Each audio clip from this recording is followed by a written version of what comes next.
we have a blistering statement coming out of the office of the former president, if we are to be formal about this, and it puts the absolute boots to the turtle man. I mean, this is the most full-throated statement against Mitch McConnell and his neoconservative base. Trump's taken a couple of pot shots on Twitter.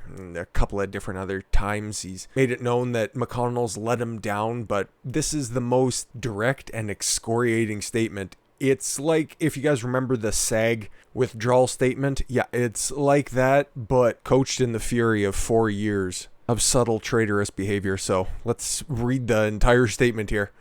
The Republican Party can never again be represented or strong with political leaders, in quotes, like Senator Mitch McConnell at its helm. We already know the tone and tenor of this one.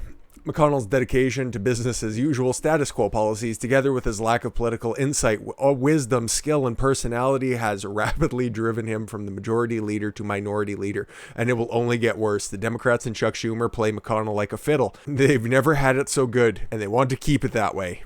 Exclamation point. We know our America First agenda is a winner, not McConnell's Beltway First agenda or Biden's America's Last. Oof.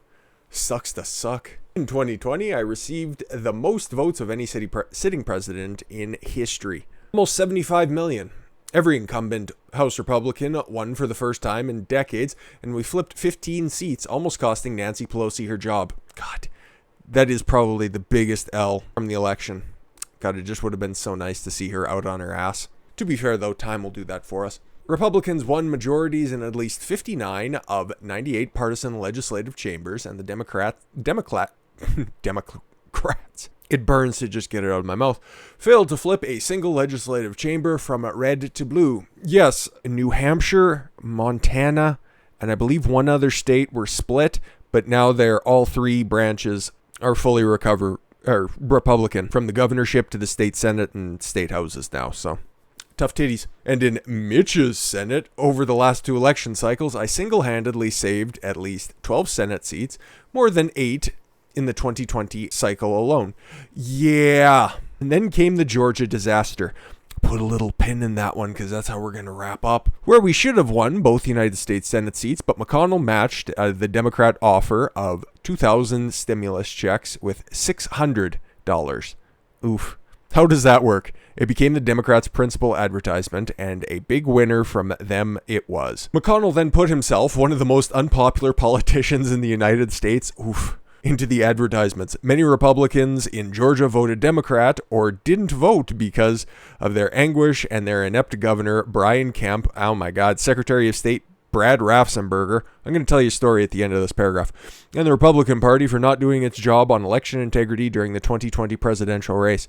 Yeah, Brad Raffensperger, terrible guy, and now I have a personal vendetta against him. If you guys remember when that phone call came out, I did a quick review the day that it dropped because there was just a little section of it out at the time, and then the next day I did a full refutation with the entire transcript, had sources of it as well. And if you guys wanted to go back and watch that, it's like a 49-minute long video, and it's full and thorough, and I was very proud of that. But you can't watch it on YouTube. You can still watch it over on Rumble, because I got it removed because it was, how did they phrase it? I've got the email.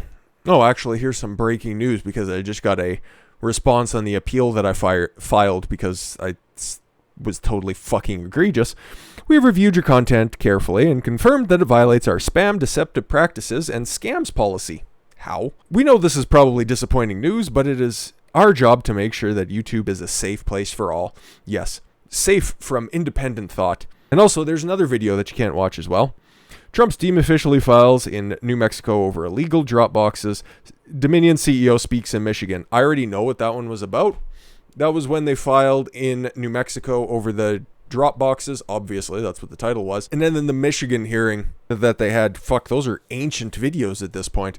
That one's significantly older than the Brad Raffensperger one. I'm not even going to bother fucking filing a appeal on that one because nobody's going back and watching that shit anyways. If you guys want clarification on that stuff, it didn't go anywhere, so, whatever. If you watched it at the time, thank you very much, but they can go fuck themselves. I'm not getting any strikes on my channel for it anyways. It's just a part of their election integrity project. I thought the Times article kind of cleared that up.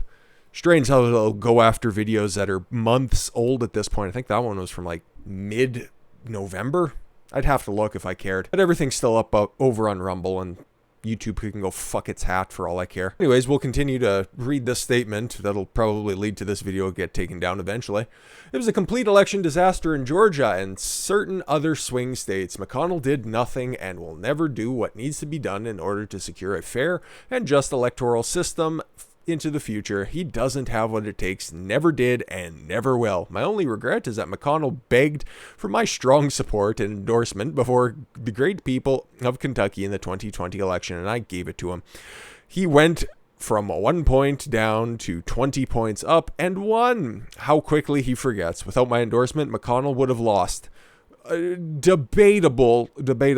He's a big name, and the Democrats did pump a ton of money into his opponent, but we'll see what kind of actual political power Trump's going to have going into the 2020 midterms, or 2022 midterms, sorry. So we'll see. I think that it gave him a significant boost because Kentucky wasn't even close, and I'm not going to go bother look at the presidential stats on that one. I'm sure that it's probably something similar. I don't think Kentucky was ever even close to being in doubt. Now his numbers are lower than ever before, 18% approval rating for Congress. He is destroying the Republican side of the Senate and in so doing seriously hurting our country. Likewise, McConnell has no credibility on China because his family's substantial Chinese backing business holdings. Oof, well, his wife's Chinese too. Helen Chow, what was she, the transportation secretary, the one who stepped down just after the January 6th riots? Fucking no spine. He does nothing on this tremendous economic and military threat. Yeah, after Trump signed an executive order to get rid of businesses that have significant Chinese interests. But as you can see here, Mitch is a dour, sullen, and unsmiling political hack.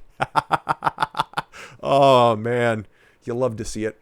And if Republican senators are going to stay with him, they will not win again. Yeah, that's very obvious, and we'll get into that very shortly. He will never do what needs to be done or what is right for our country. Where necessary and appropriate, I will back primary rivals who espouse making America great again and our policy of America first.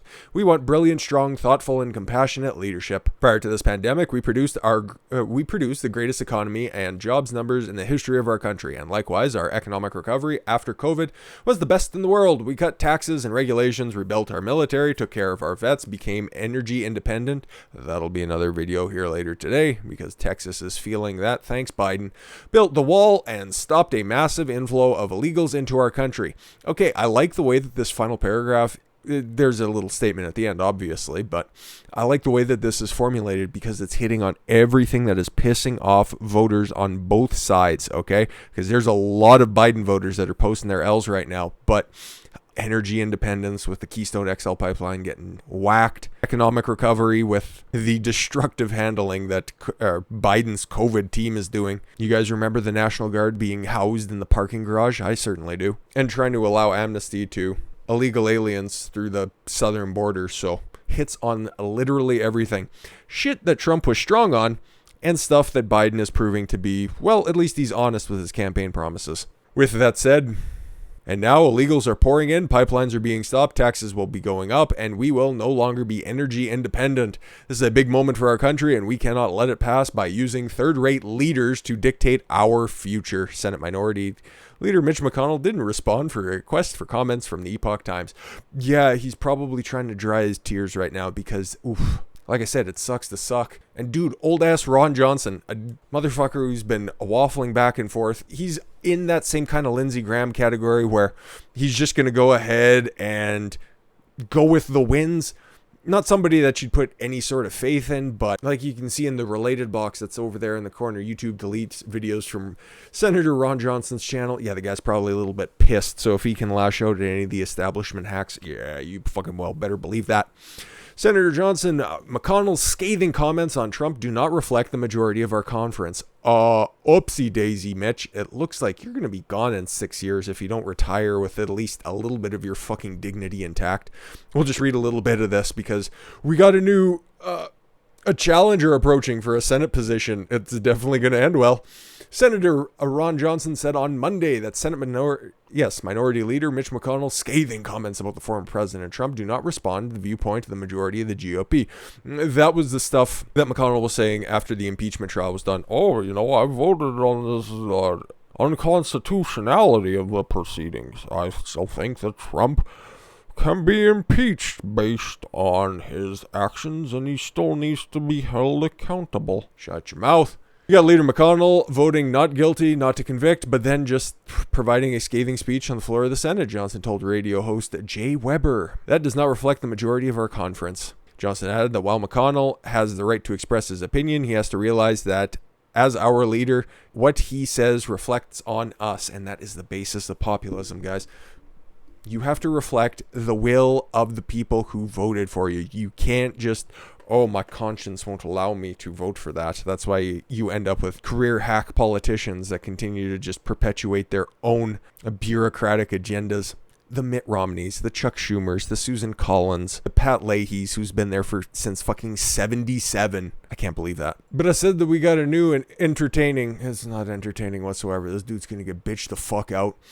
A rival, because Raphael Warnock, he won that runoff just because that's the timeline of that seat. It's just like how Mark Kelly just won the election in 2020, but he's going to be back up for re-election again because I'm pretty no, that's Jeff Flake's old seat, which he made a fucking statement that's not important whatsoever. He said, oh, if you guys follow Trump, the GOP is finished. Well, I'm going to go ahead and take the opinion of Ron Johnson, a senator who actually, is liked by his constituency and can actually win consecutive elections. Fuck you, Flake. Nobody likes you. You've been censured by your own party. Suck a dick. But yeah, David Purdue, the guy who got beat by fucking John Ossoff, thinks that he's going to be a much better competitor by using the exact same language that cost Kelly Loeffler her position. This is going to end fucking traumatically for Perdue because he filed his paperwork to run against Warnock in 2022. Fucking oof. David Purdue, a former U.S. senator who lost his seat to Democrat John Ossoff in January 5th runoff races, indicated he might run for office again in 2022. Well, he already filed the paperwork, so Georgia is not a blue state, and yet, as I write this today, the people of Georgia are represented by two of the most radically liberal individuals to ever occupy a seat in the hallowed halls of the United States Senate. No, the one who actually voted the most liberal is currently the vice president, so. And you can't say that they're any more radical than fucking Bernie Sanders, so stop with the shitty rhetoric. Nobody likes you guys. It was either 400 or 700,000 fewer people turned out for the fucking most important Senate runoff of all time because you guys had the appeal of crib death. There's nothing to like about old fucking rhinos just trying to rehash the Bushite talking points of, oh, if you don't vote for us, you're just going to get socialism. How about fucking no? I'd rather vote for somebody who's honest on their positions, not like I'd ever vote for a socialist, for some fucking political traitors that are just about perpetuating their own political careers. There are a couple of names that are currently out there in the populist sphere about running for this position, for the open Senate seat, well, for the Senate election that's going to be there, and then for the governorship as well. And it doesn't look promising for Kemp. And I couldn't imagine Perdue pulling any sort of double-digit numbers.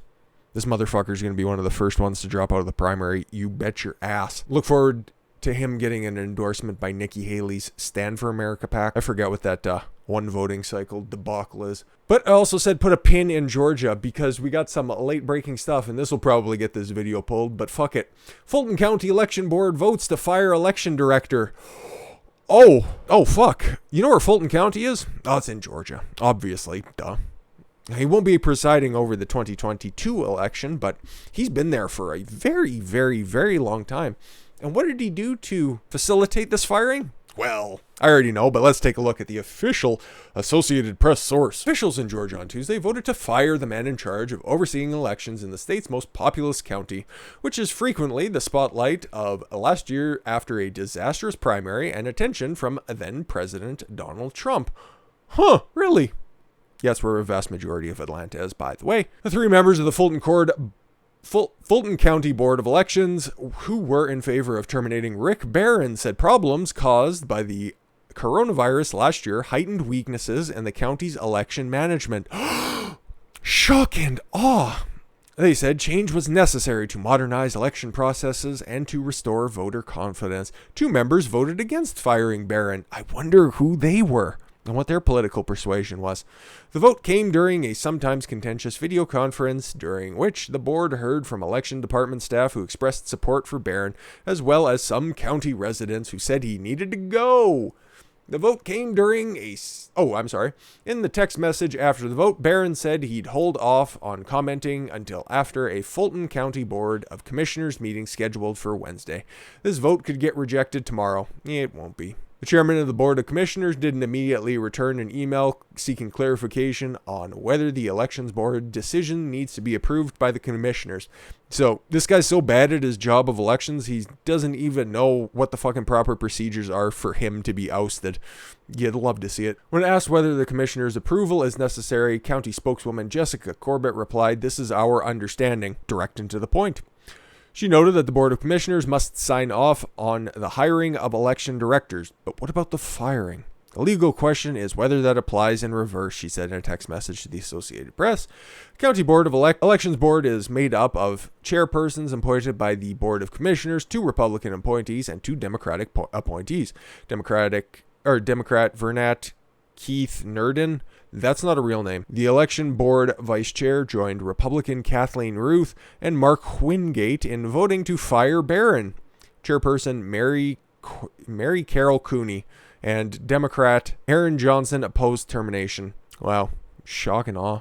Barron said that the county's problems stem from the coronavirus pandemic. Processing the absentee ballots was slowed after some staffers tested positive for COVID-19. Wow, that's the first time I've heard of that, and we've been covering this stuff fairly extensively. The virus outbreak also caused poll workers to drop out, complicated poll workers training on the new election system, and led to a significant number of polling places having to be changed or consolidated, like to the State Farm Arena. Interesting.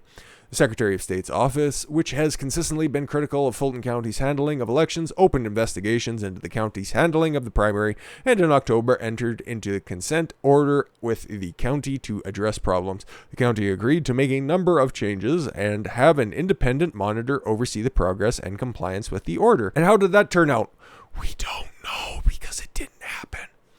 In the 2 months following the general election, he refused to accept the narrow loss in Georgia. President Donald Trump and his allies alleged widespread election fraud. No, they alleged targeted election fraud, but anyways, this is the Associated Press after all, and focused intently on Fulton County. Well, how can it be widespread if you're focusing intently on somewhere? I don't know. I'm not a professional writer. I'm not a professional journalist, okay? But I think that those are 2 conflicting statements. They relied on selectively edited videos. They weren't selectively edited, and theories that election officials have constantly said are unfounded. Yeah, like video evidence and certain unconstitutionality about mail-in votes, which is the reason why Barron got fired. And I shed no tears. Oh well, pal. It sucks to suck. Hopefully you get those fucking stimulus checks soon. But like I said in the start, this is just Trump posting his W's online because, dude, that statement refuting Mitch McConnell probably made the turtle man just shake inside of his shell like nothing else. Knowing that his days are definitely numbered. Like, I knew that this transformation in the Republican Party was going to happen based on the numbers after everything that was going down with the election, all the support in the aftermath of that, and then the minuscule dip in support just after January 6th, and then its complete and total recovery afterwards. The way that Biden's been handling his first, month in office. I expected the transformation to take some time, but boy, this is just playing on fast forward. It's kind of a sign of the times, I suppose, but you'll love to see it, and I love to cover it, and hopefully you guys enjoyed watching it. And I thank you all very much for the gift of your time. I've been Don Consuelo. I want you to follow your gut and get after it. Take care, everyone.